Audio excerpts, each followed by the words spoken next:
ऐसा पहली बार हुआ है कि स्वान लेक जैसे बड़े ड्रामे की मुकम्मल प्रोडक्शन की जिम्मेदारी एक सियाह फाम अमरीकी प्रोडक्शन कंपनी ने ली हो। स्वान लेक की स्टार मकबूल अमरीकी बैलरीना मिस्टी कोपलैंड है।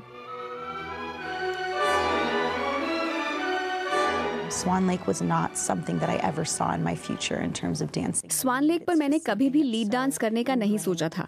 ये एक ऐसा खेल है जो हमारी बैले डांस की सकाफत का बहुत अहम हिस्सा है और इसके लिए आपका हुलिया एक खास तरह का होना चाहिए। मुझे खुशी है कि मैं एक स्याह हंस का किरदार अदा कर रही हूँ। मोज़ेज़ उम्मीदवार, हमारी बैले अकेडमी में शमूलियत की दरख्वास्त देने का बहुत शुक्रिया। हमें अफसोस है कि आपकी दरख्वास्त मुस्तरद कर दी गई है।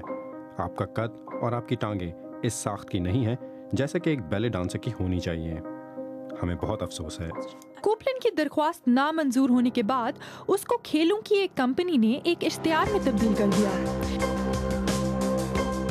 जिसकी वीडियो रातों रात पूरी दुनिया में मकबूल हो गई और कुछ ही अरसे में कोपलैंड की कहानी सबसे ज्यादा बिकने वाली याददाश्त में तब्दील हो गई।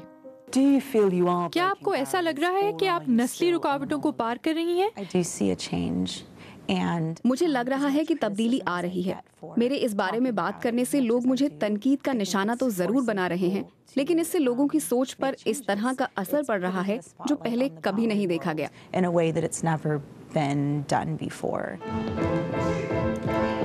बैले डांस की कदामत पसंद दुनिया में मिस्टी के असर को नजरअंदाज करना बहुत मुश्किल है। इन नए बैले डांसर्स के लिए मिस्टी एक रॉक स्टार की हैसियत रखती हैं।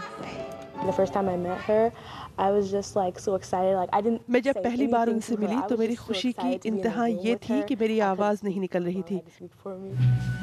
कोपलैंड के साथ इस ड्रामे में साउथ कैरोलिना से ताल्लुक़ रखने वाले स्टार ब्रुकलिन मैक हैं, जिन्होंने दुनिया भर में परफॉर्म किया है।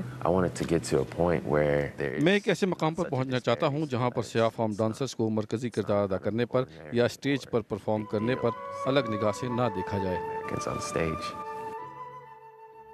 स्वान लेक में मरकजी किरदार अदा करने वाले कोपलैंड और मैक पहले सियाह फाम अमरीकी होंगे, लेकिन आखिरी बहरहाल नहीं है।